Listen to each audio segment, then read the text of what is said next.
찬송하리로다. 하나님 곧 우리 주 예수 그리스도의 아버지께서 그리스도 안에서 하늘에 속한 모든 신령한 복을 우리에게 주시되 곧 창세전에 그리스도 안에서 우리를 택하사 우리를 사랑 안에서 그 앞에 거룩하고 흠이 없게 하시려고 그 기쁘신 뜻대로 우리를 예정하사 예수 그리스도로 말미암아 자기의 아들들이 되게 하셨으니 이는 그가 사랑하시는 자 안에서 우리에게 거저 주시는 바 그의 은혜의 영광을 찬송하게 하려는 것이라. 우리는 그리스도 안에서 그의 풍성함을 따라 그의 피로 말미암아 속량 곧 죄사함을 받았느니라. 이는 그가 모든 지혜와 총명을 우리에게 넘치게 하사 그 뜻의 비밀을 우리에게 알리신 것이요 그의 기뻐하심을 따라 그리스도 안에서 때가 찬 경륜을 위하여 예정하신 것이니 하늘에 있는 것이나 땅에 있는 것이 다 그리스도 안에서 통일되게 하려 하심이라. 모든 일을 그의 뜻의 결정대로 일하시는 이의 계획을 따라 우리가 예정을 입어 그 안에서 기업이 되었으니 이는 우리가 그리스도 안에서 전부터 바라던 그의 영광의 찬송이 되게 하려 하심이라. 그 안에서 너희도 진리의 말씀 곧 너희의 구원의 복음을 듣고 그 안에서 또한 믿어 약속의 성령으로 인치심을 받았으니 이는 우리 기업의 보증이 되사 그 얻으신 것을 속량하시고 그의 영광을 찬송하게 하려 하심이라. 아멘. 오늘 제가 이 에베소서 1장 3절부터 14절을 읽어드리는데 본문이 굉장히 깁니다. 긴 이유는 이건 하나의 얘기이기 때문입니다. 아마 여러분이 이 성경을 읽고서 처음엔 시작했다가 마지막에는 도대체 뭘 얘기하는지를 좀 이른바 헷갈릴 수 있는 그런 긴 얘기죠. 오늘 1장 3절부터 14절의 특징을 우리가 얘기한다면 그냥 이건 중요하지는 않지만 어떤 사람은 그 얘기를 하죠. 이건 한 문장입니다. 그러니까 우리 성경은 몇 군데 끊었지만 그리스 문장으로는 3절부터 14절이 하나의 문장입니다. 아마 글을 이렇게 한 문장으로 길게 쓰면 사람들이 읽지 않을 거라고 생각하죠. 왜냐하면 이게 무슨 말인지 처음엔 알았다가 뒤에 가면 모르게 될 정도의 문장이, 그래서 성경의 문장 가운데 가장 긴 문장, 끝없는 관계문, 또 분사구문, 전치사구, 이런 꾸미면 끝없이 등장하고 이어지는 문장이 3절부터 14절입니다. 그래서 성경학자들은 굉장히 난해하게 보는 문장이 이 문장이죠. 그러나 이제 우리가 이 성경을 읽어보면 이건 우리에게 우리 신앙의 가장 중요한 구원에 대한 얘기입니다. 구원, 하나님의 구원에 대한 얘기이죠. 여기 보면 3절에 하늘에 속한 모든 신령한 복을 우리에게 주셨다.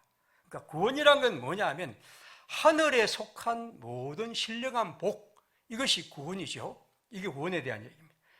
5절에 보면 자기의 아들들이 되게 하셨으니, 여기 아들들이란 것은 그리스도 예수님을 말하는 것이 아니라 우리 모두가 하나님의 자녀가 되게 하는 것, 이게 구원입니다. 7절에 보면 그의 피로 말미암아 속량 곧 죄의 사함을 받았느니라. 우리의 죄의 용서에 대한 얘기입니다. 이 구원에 대한 얘기죠. 그 다음에 11절에 보면 그 안에서 기업이 되었으니, 이 기업이란 것은 말 그대로 유산 같은 거죠. 그러니까 우리가 후손이 되고 그를 잇는 하나님의 그런 자녀가 되는 것을 말합니다. 13절에 이렇게 말합니다. 그 안에서 너희도 진리의 말씀 곧 너희 구원의 복음을 듣고. 그러므로 이 3절부터 14절의 긴 얘기는 구원에 대한 얘기입니다. 그러면서도 이 3절부터 14절의 가장 큰 특징이라고 말한다면 이른바 우리 이 보수적 기독교에서 아주 존경하는 신학자인 칼뱅의 교리 가운데 유명한 예정론이라는 교리가 있는데, 이 예정론이라는 교리는 여러 가지 성경에 있지만 아마 이 성경에서 가장 크게 의미를 찾습니다. 그래서 이 성경을 사람들은 예정론에 대한 그런 방식으로 설명합니다. 오늘 보겠습니다. 자, 4절 보겠습니다. 오늘 제가 말씀드리고 싶은 것이 4절에 보면 창세전에 그리스도 예수 안에서 우리를 택하사, 창세전에 우리를 선택하셨다.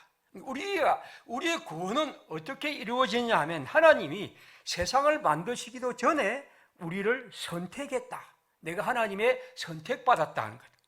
그 다음에 5절에 보십시오. 그의 기쁘신 뜻대로 우리를 예정하셨다. 우리가 구원받은 것은 하나님이 나를 구원하도록 이미 미리 예정하셨다. 내가 하나님의 구원을 받기 위해서 아니라 하나님이 우리를 예정하셨다는 거죠. 9절을 보겠습니다. 그의 기쁘신 뜻을 따라 그리스도 안에서 때가 찬 경륜을 위하여 예정하신 것이니, 우리가 예수님의 구원을 얻기 위해서는 어떤 때가 되어야 되는데, 우리가 지금 때가 되어 하나님이 우리를 그리스도 안에서 예정하셔서 구원을 얻도록 하셨다. 11절입니다. 이 모든 일을 그의 뜻의 결정대로 일하시는 이의 계획을 따라 우리가 예정을 입어 그 안에서 기업이 되었다. 우리의 모든 일은 하나님의 뜻의 결정, 하나님이 결정하신 대로 일하시는데, 그 분의 계획을 따라 우리가 지금 구원의 예정을 입어 이제 주님의 기업이 되었다는 거죠. 이게 지금 바울이 말하는 것입니다. 그러므로 오늘 우리가 이 성경에서 말하고 싶은 것은 우리의 구원은 무엇인가 하는 것보다도 우리의 구원은 하나님이 예정하신 것이고 창세전에 선택하신 것이고 때가 되어 우리를 예정하신 것이고, 그리고 우리는 하나님의 계획을 따라 예정을 입어 그의 기업이 되었다 하는 것이죠. 예정론이라고 말을 잊은 가장 중요한 본문이 바로 오늘 얘기입니다. 이 본문을 조금 더 보겠습니다. 여기 보면 우리는 하나님이 이 일을, 우리의 구원을 어떻게 하시냐는 것을 첫 번째 보겠습니다. 4절 한번 같이 읽어보겠습니다. 4절입니다. 곧 창세전에 그리스도 안에서 우리를 택하사 우리로 사랑 안에서 그의 앞에 거룩하고 흠이 없게 하시려고. 이 누구냐면 하나님이 우리를 그렇게 하시다는 거죠. 그러니까 구원이라고 할 때는 하나님이 행하신 일입니다. 그것도 창세전에 하셨다는 겁니다. 우리는 이런 성경을 읽으면, 그러면 인간은 아무것도 아니고 하나님이 우리의 구원을 창세전에 예정하고 우리가 그렇게 되었다고 한다면, 우리는 마치 이 세상에서 숙명론을 가진 사람처럼 그렇게 될 수밖에 없지 않느냐. 인간이 어떻게 할 수 있는, 하나님이 다 하시는데, 하나님이 그것도 우리가 태어나기 전에, 아주 세상을 만들기 전에 우리를 그렇게 예정하시고 선택하셨는데, 그러면 어떤 사람은 구원을 얻지 못한 것은 하나님이 그를 버리신 것이고, 나는 구원을 받은 것이고, 또 내가 과연 구원을 받았다는 것을 어떻게 끝까지 알 수 있느냐 하는 질문들이 끝없이 이어지는 것이죠. 그래서 이 성경을 비판하는 사람들은 성경은 그런 의미에서 인간의 운명은 처음부터 결정된 것이고, 그리고 그것은 숙명이고, 인간이 하나님의 구원을 얻는 것도, 인간이 하나님의 구원을 얻지 못하는 것도 다 하나님이 다 결정하고 예정한 것이니까 우리는 아무것도 할 수 없다 하는 그런 주장까지 등장합니다. 사실 이 성경은 우리에게 그런 여러 가지 질문을 하게 합니다. 자, 오늘 이 성경에서 그러면 사도 바울은 우리에게 과연 이 성경을 통해서 구원을 어떻게 설명하느냐 하는 것이죠. 아까 말씀드린 것은 4절에 바울은 우리를 하나님이 창세전에 구원을 위해서 선택하셨다는 것입니다. 여러분, 여기서 예정이라고 할 때는 우리가 꼼짝달싹할 수 없을 정도로 결정되었다는 것을 뜻할까? 여러분, 만약 그렇게 한다면 인간은 진짜 로봇이고 아무것도 할 수 없고 아무 의미도 없고, 우리의 삶이라는 것은 그렇지 않겠습니까? 도대체 인간이 뭘 할 수 있다는 것입니까? 하나님이 다 하시고 하나님이 모든 것을 이루시는데, 그러면 이 성경에서 사도 바울은 우리에게 그렇게 말하고 있느냐는 것이죠. 여러분, 바울은 이렇게 말하지만 그 유명한 빌립보서에서 바울은 이렇게 말합니다. 두렵고 떨림으로 너희의 구원을 이루라. 그러면 우리의 구원은 우리 자신이 하나님을 두렵게 섬기고 떨리는 가운데 우리의 삶과 우리의 모든 것을 기울여서 구원을 이루어가는 것이라고 얘기를 합니다. 아니, 그런 성경이 성경에 끝없이 많이 있습니다. 제가 계속해서 여성 안수 문제도 우리가 알아야 할 가장 중요한 것은 성경은 우리에게 반대되고 모순된 얘기를 끝없이 들려준다는 거죠. 여자는 교회에서 잠잠하라고 말하지만 여자는 교회에서 하나님의 백성으로서 자기 자신을 드러내라는 말도 그 못지않게 많이 있습니다. 물론 고대 사회이기 때문에 그만큼 많지는 않지만 그런 반대되는 구절이 있는 것처럼 오늘 여기 하나님이 우리를 예정하셨다고 우리를 이렇게 하셨다는 이 말과 반대되는 말도 수없이 많이 있습니다. 마치 우리의 구원이 인간에게 다 달려있는 것처럼 모든 인간이 이 구원을 다 할 수 있는 것처럼 그렇게 하는 성경 구절도 끝없이 있습니다. 그렇다면 여러분, 이 성경은 우리에게 뭘 말할까요? 첫 번째 기억할 것은 이 4절의 말씀은 무엇입니까? 구원이란 것은 우연히 갑자기 어느 날 순간적으로 일어난 것이 아니라는 것입니다. 창세 전에 그리스도께서 하나님이 그리스도 안에서 우리를 예정하셨다는 그 말은 우리의 구원에는 하나님의 놀라운 지혜와 선택과 계획이 있다는 거죠. 그래서 여기 보면 5절에 하나님은 이 성경 말하기를 그 일을 그 기쁘신 뜻이라고 그렇게 말합니다.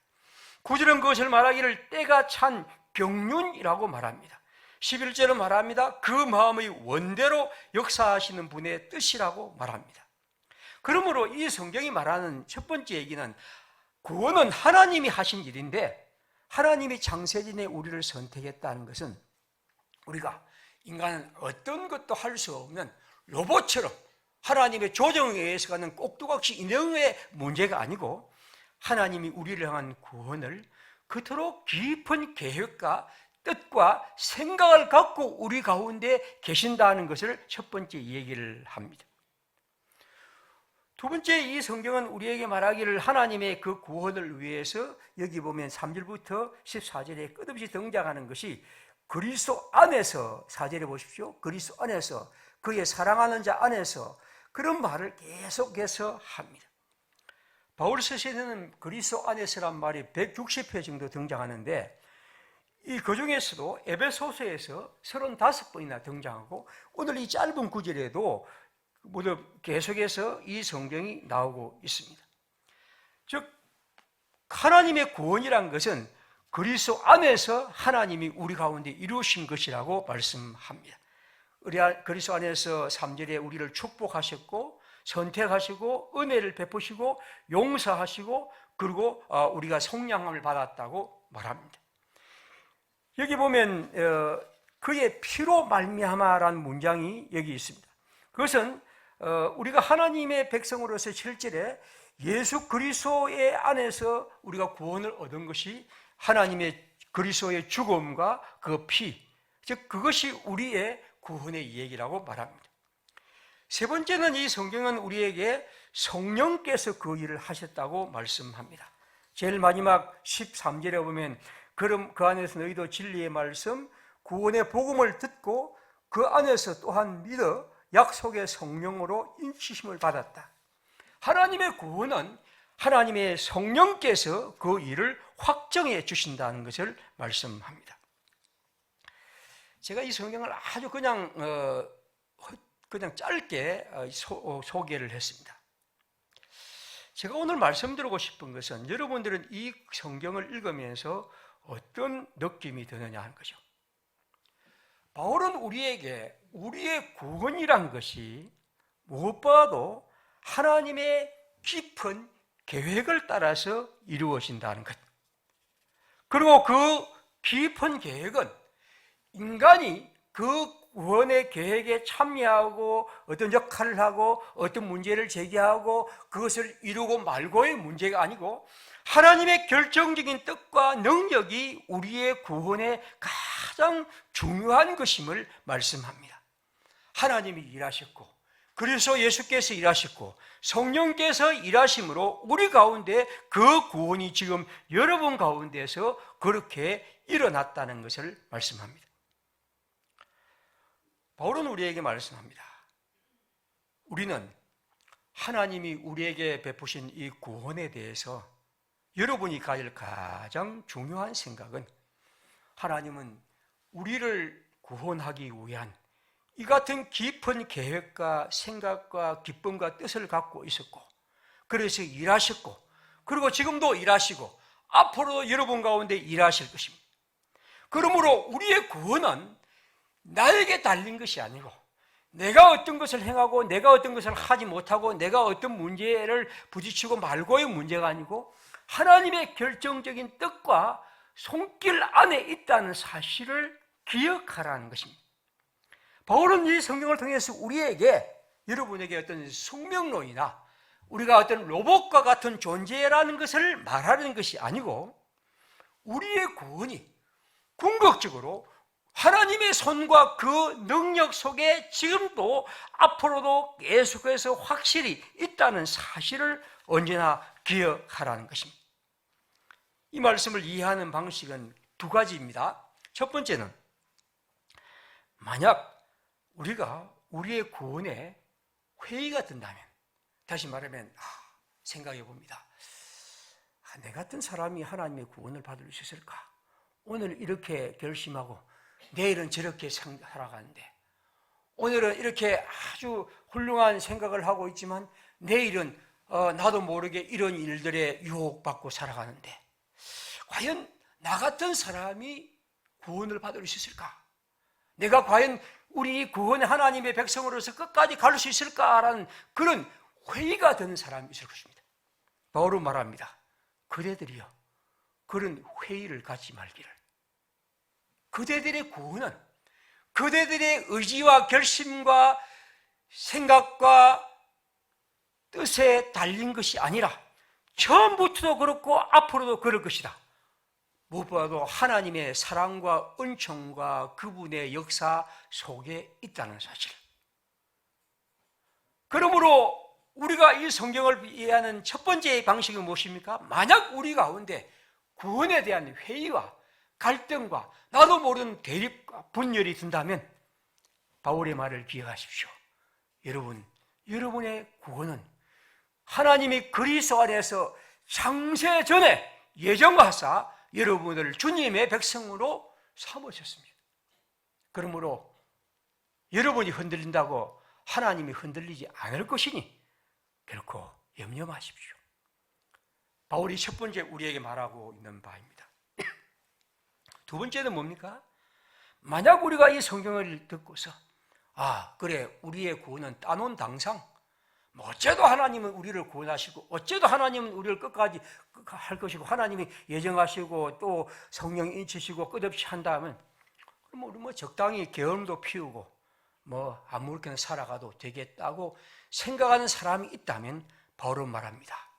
여러분, 이 구원이 어떻게 이루어진 것을 보십시오. 3절부터 14절의 이 긴 문장을 바울이 단 하나의 문장으로 우리에게 주고 싶은 것은, 저는 글쓰기를 좀 잘 못해서라기보다도 오히려 그는 이 얘기를 하나로 우리에게 남겨주고 싶은 것입니다. 여러분의 구원에 대해서 하나님이 어떤 마음을 품고 있었고 어떤 일을 하셨고, 그리고 앞으로도 어떻고 지금도 어떻게 일하실 것을 생각해 보십시오. 그분은 우리를 위해서 이런 계획과 저런 계획을 가지셨고, 그래서 그는 그를 우리에 위해서 당신 자신의 목숨을 내놓으셨고, 그리고 그분은 우리에게 성령을 통해 우리 가운데 끝없이 말씀하시고, 그래서 우리가 그 길을 가지고 끝없이 우리를 격려하시는 그분이 있는데, 만약 그 구원을 입은 우리가 하나님 앞에서 그 구원을 게을리 여기고 아무렇지도 않게 여긴다면 그것이 어찌 예수의 구원이라고 말할 수 있겠습니까? 라는 것이 두 번째 얘기입니다. 그러므로 예정론은 결코 인간을 숙명적으로 몰아넣거나 인간은 아무것도 할 수 없는 무력한 존재로 우리를 데려가는 것이 아니라 오히려 우리를 더 신실한 하나님의 사람으로 살게 하는 능력과 힘이 됩니다. 오늘 저 자신도 그렇고 여러분도 그렇지 않습니까? 우리는 이 구원의 확실성이라는 이 문제가 회의가 되는 시대를 살고 있습니다. 학문적으로는 저는 진화론이 가장 큰 문제라고 생각합니다. 이분이 한 번씩 제가 말씀드리지만 진화론의 가장 큰 여러 가지 의미가 있지만 가장 큰 중요한 것은 모든 삶은 인간이란 것, 인간의 영혼이든 뭐 신이든 그 어떤 것도 물질의 운동으로 보죠. 그리고 그 물질의 운동은 그 어떤 목적과 의미가 없습니다. 그저 물질은 이렇게 운동하고 발전하는 것이 가는 것이고 그것이 어떤 결말을 가지는 것이 우리는 그 의미를 찾을 이유도 없습니다. 그러므로 오늘 우리가 우리의 시대에 이런 무의미함, 어떻게 보면 목적 없는 삶에 대한 얘기를 한다면 오늘 성경은 우리에게 인간의 삶이라는 것은 그리스도 예수의 구원이고 그 구원을 위해서 하나님이 지금도 어떤 뜻을 품고 계시고 당신의 뜻을 우리를 향해서 관철해 가기를 열망하신다는 것을 기억하는 것입니다. 그뿐 아니라 우리는 우리 자신이 날마다 흔들리고 수없이 쓰러지는 우리입니다. 이런 문제 앞에 힘들어하고 저런 문제 앞에서 쓰러지기도 하고 이런저런 유혹 속에서 끝없이 살아가는 것이 우리들입니다. 너나 우리는 다 그런 삶을 살아갑니다. 바울은 지금 에베소 교회의 성도들에게 말합니다. 여러분의 구원이 어떻게 이루어진 것인지를 잘 생각해 보라. 그리고 여러분의 구원에 대해서 그렇게 회의를 갖고 살아가지 말라는 것입니다. 하나님이 그 일을 위해서 얼마나 많은 생각과 뜻을 품고 우리 가운데 일하시는 것을 기억하면서 우리에게 하나님의 사람으로 살아가라고 말씀합니다. 일본의 그 유명한 신학자였죠. 우치무라 간조라는 사람이 있는데 이분의 책 몇 권 제가 읽은 적이 있습니다. 그분은 이런 글을 한번 썼더라고요. 자기가 그 성경을 공부하면서 가장 크게 부딪히는 돌을 자기는 예정론이라고 했습니다. 저 역시도 제가 이 신학 공부를 하면서 이 예정론이 굉장히 제게도 많이 마치 벽처럼 부딪힐 때가 있었습니다. 그는 이렇게 말합니다. 한때 크게 부딪히는 돌이 내 앞에 막았었던 이 교리, 예정론이라는 교리가 이제는 신앙의 모퉁이의 머릿돌이 되었다. 예정론이란 이 교리, 그거는 물론 예정론이라는 말은 쓰지 않습니다. 이 하나님이 우리를 예정하시다는 것이 내 신앙의 모퉁이의 머릿돌처럼 나를 든든히 받쳐주는 그런 그 말씀이다. 그죠? 그는 이렇게 말합니다. 예정론에 대해서, 예정설에 대해서 배웠다. 그리고 예정설의 중요성이 나를 움직였다. 마음이 기쁨으로 춤춘다. 유혹이 물러가고 내 마음속 고결한 성품이 감동을 받아 뜨겁다. 세상이 창조되기 전에 나는 하나님의 상속자로 정해진 존재라면 나는 하나도 두려울 것이 없다. 내를 유혹하는 그 어떤 유혹자의 힘도 나는 이겨낼 수 있다. 그리고 나는 하나님이 나를 예정하시던 이 교리를 듣고서 나는 그 하나님의 삶으로 살아간다. 이것이 얼마나 소중한 것임을 말한다. 그런데 그는 이렇게 말합니다. 내가 이 세상에서 하나님을 기쁘시게 하는 이것이 때로는 내가 과연 이것이 바르게 가는 것인가? 과연 이것이 잘못된 것인가 하는 그런 회의감을 들 때도 많다. 그러나 그런 회의와 갈등을 겪는 것이야말로 진정으로 하나님의 구원을 얻는 백성들만이 가질 수 있는 그런 귀한 것이다. 그래서 그는 말하죠. 두렵고 떨림으로 너희 구원을 이루라. 이건 두려움에 떨고 그냥 공포에 떠는 그런 무력한 존재가 아니라 하나님의 사람으로 하나님의 구원과 그 예정의 놀라운 은총을 입은 사람이 자기 자신에 대한 확신과 하나님의 뜻을 굳건히 살아가려는 그런 마음을 우리가 갖게 된다는 거죠. 그는 이렇게 말합니다.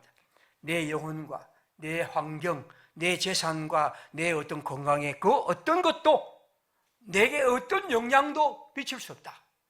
왜냐하면 하나님이 나를 창세전에 선택하시고 내가 그 예정 안에 살아가고 있다고 한다면 그 말씀을 성령께서 직접 이 말씀으로 내게 주신다면 나는 능히 모든 것을 이길 수 있고 하나님의 구원의 사람으로 이 세상을 끝까지 걸어갈 수 있다. 그렇게 얘기를 했죠. 사도행전 4장 27절에 베드로는 이렇게 말합니다.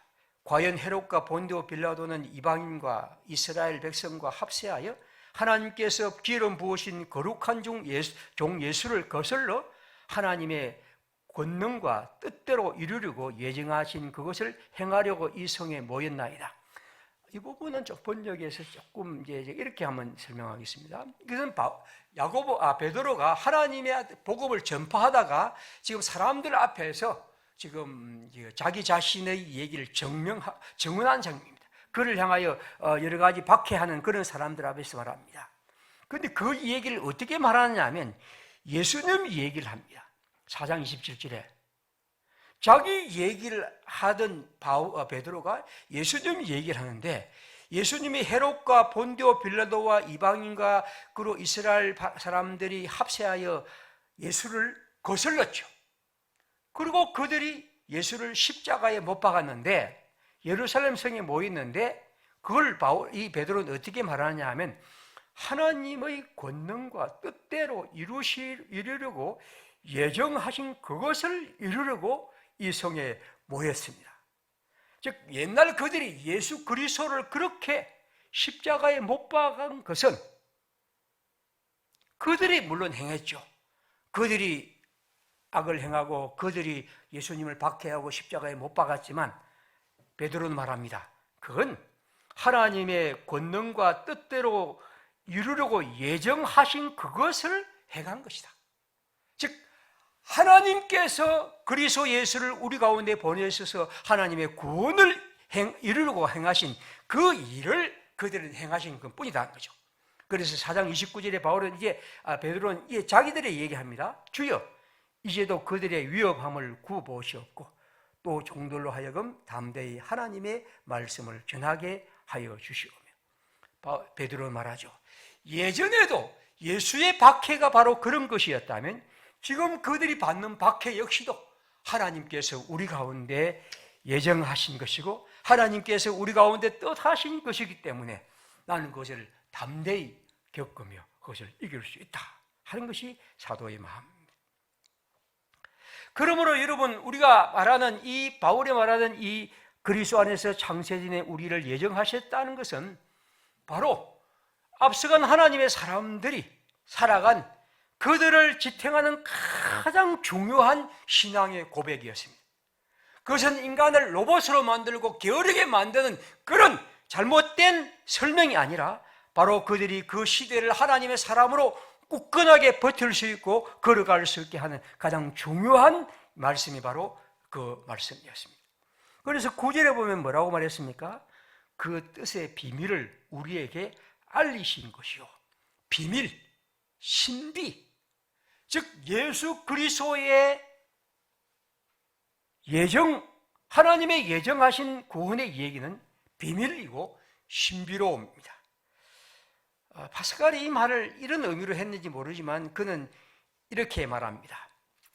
사람들이 갖고 있는 거릇된 교리 중에 하나가 뭐냐면 신비 없는 예정이라고 했습니다.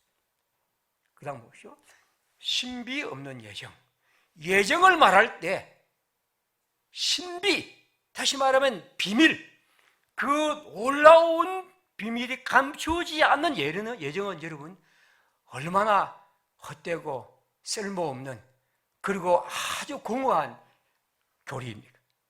진정으로 우리가 신비로운 하나님의 예정을 이야기할 때 우리는 그 속에서 하나님의 구원의 사람으로 굳게 설 수 있고 그리고 이 세상에서 그 어떤 사람보다 하나님의 뜻을 따라 진실하게 살아갈 수가 있습니다. 바울은 그래서 말합니다. 8장 38절이 맞습니다. 내가 확신하노니 사망이나 생명이나 현사들이나 권세자들이나 현재일이나 장래일이나 능력이나 높음이나 깊음이나 다른 어떤 피조물이라도 우리 주 그리스도 예수 안에 있는 하나님의 사랑에서 끊을 수 없으리라. 그리스도 예수의 사랑, 그 예정의 은총을 알았던 사도는 그렇게 말합니다. 말씀을 맺습니다. 3절 사도는 이렇게 말합니다. 찬송하리로다 하나님 곧 우리 주 예수 그리스도 아버지께서 그리스도 안에서 하늘에 속한 모든 신령한 복을 우리에게 주시되. 추석을 맞아야 우리는 우리의 형제들의 복 받기를 바랍니다. 그런데 우리에게 가장 중요한 복은 뭘까요? 사도는 우리에게 말합니다. 하늘에 속한 모든 신령한 복, 이것이 구원이죠. 우리가 우리의 형제들에게 세상 사람들은 대박 나세요부터 시작해서 우리는 끝없이 기런저런 얘기를 하지만 사도의 말처럼 우리는 하늘에 속한 모든 신령한 복, 즉 그리스도 예수의 구원의 복을 이 추석에 하나님이 우리에게 이 말씀을 통해서 주신다고 믿습니다. 하나님이 주신 이 복을 우리가 그리스도를 통해서 선물로 거저 받았습니다.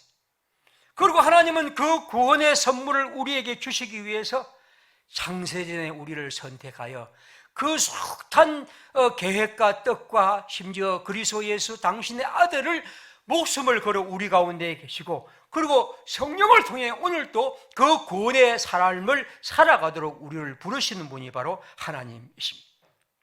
사랑하는 평화의 식구들, 이 추석에 하나님이 이 에베소서를 통해서 주시는 말씀, 잘 아는 말씀이지만 다시 받아 우리의 양식으로 삼읍시다. 하나님은 오늘 우리에게 하늘에 속한 온갖 신령한 복을 우리에게 주신 분, 가장 중요한 구원의 복을 받은 사람들입니다. 그건 이 세상 사람들이 우리에게 빼들 수 없는, 아니 우리 자신도 그것을 없앨 수 없는 하나님의 은총과 굳센 약속과 주님의 성령의 인치심이 있는 구원입니다. 그 구원이 오늘 우리 가운데 있음을 믿으며 지금 우리의 삶이 어떤 형편과 처지에 있다 할지라도 하나님이 주시는 이 가장 귀한 은총을 오늘 또 누리면서 그 은총이 창세전에 우리 가운데 예정하여 지금도 우리 가운데 여전히 역사하고 있음을 믿는 믿음으로 이 땅을 살아가는 하나님의 사람들, 주의 복된 주의 백성들이기를 빕니다. 우리 함께 시간 기도하겠습니다. 우리 모두 하나님의 사람으로서 주님이 우리에게 주시는 하늘에 속한 이 신령한 복을 하나님이 우리에게 이미 주셨는데 앞으로 우리의 살아가는 가운데 이 귀한 것들을 우리 아이들부터 어른들까지 날마다 누리며 살아가며 맛보며 또 감사하며 또 그걸 통해서 더 많은 열매를 맺는 복된 삶이 되도록 또 그러한 삶을 살아가도록 이끄시는 하나님을 언제나 기대하며 믿으며 살아가도록 인도해 주십시오. 기도하겠습니다.